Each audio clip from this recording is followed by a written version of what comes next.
Our life has improved a great deal. Today I'm running some errands. First I'm going to Pick and Save. It wasn't that long ago that I wouldn't have had money to go to Pick and Save. It wasn't that long ago that I wouldn't have had a car. I thought, like most people, that I would, meet someone and have a typical get married, have children. By the time I was 35, that wasn't happening yet. When I turned 42, it sort of came up again. And that's when I started looking into adoption. I ended up getting Zev through adoption. I was an IT consultant and I was managing projects. I was doing really well, so I had no qualms about adopting a child and no qualms about being able to afford raising a child, because I never could have imagined what would happen would happen.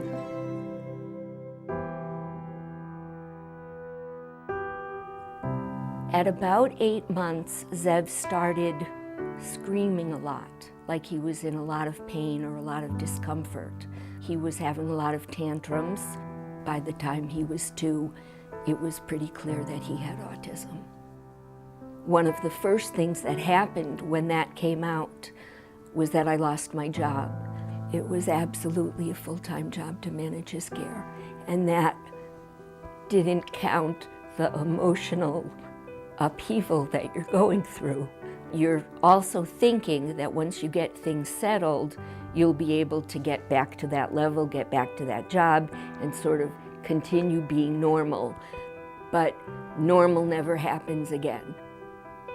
We had to sell our home, and then we rented a home that we were unaware was going into foreclosure. All my savings were gone. I had so much in savings that I was really proud that I'd been able to save so much, but it just dripped away so fast. To be thinking of, where you're going to get your next dollar, to be looking through your things to see is there anything I can return even for $1.99 so that I could get a little money to go buy some food for the house. We stayed in different hotels for a couple of months until the money ran out, and then we ended up at a shelter downtown. I don't think I had any ability to be ashamed that we were at a shelter because I was so much in survival mode.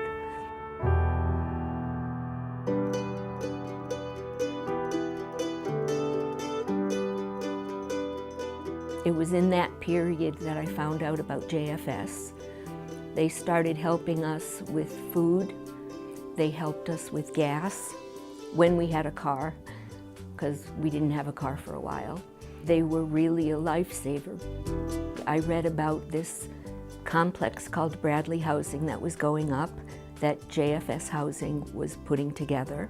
When I first met Sharon, she was timid, she was quiet-spoken, she was afraid. That was very clear to me. We've been here now for 2.5 years. It's the first stability we had had in probably several years. One of the greatest strengths that Sharon has living at Bradley Crossing is that she's a doer and she's a giver. Do you have a jack of clubs?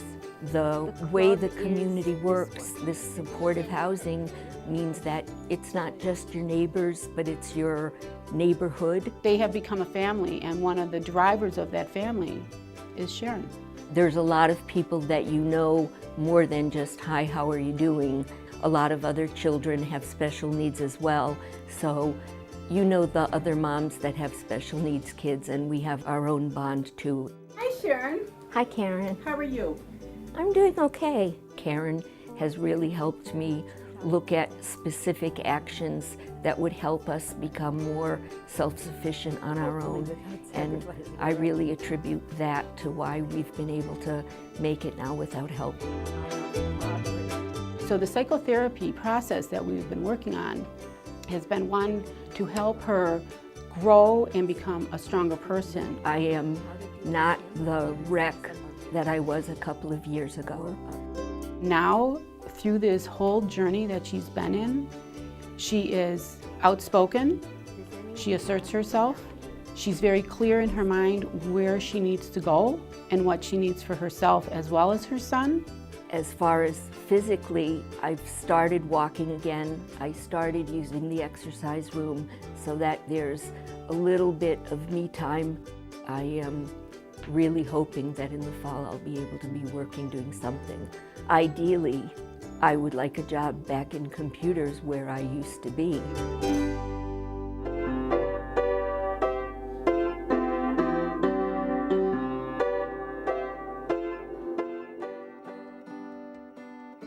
My son is very happy here. He knows where he lives and doesn't want to leave for a long, long time. It would be my hope that as we continue on, and hopefully I can get back to work soon, that we'll be able to do those things that really you should expect to be able to do when you're at this point in life.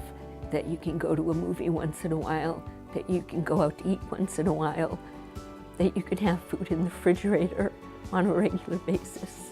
You see people suffering and they don't know where to get the help. And then they come to JFS and there's help out there for them. JFS, I can't imagine where we would be and what I would have done if not for all your help over those years. I was as ashamed as can be to be asking for help, but you never made me feel ashamed. I thank you from the bottom of my heart for helping us and getting us to this place where we finally have a chance to look forward to a more normal life.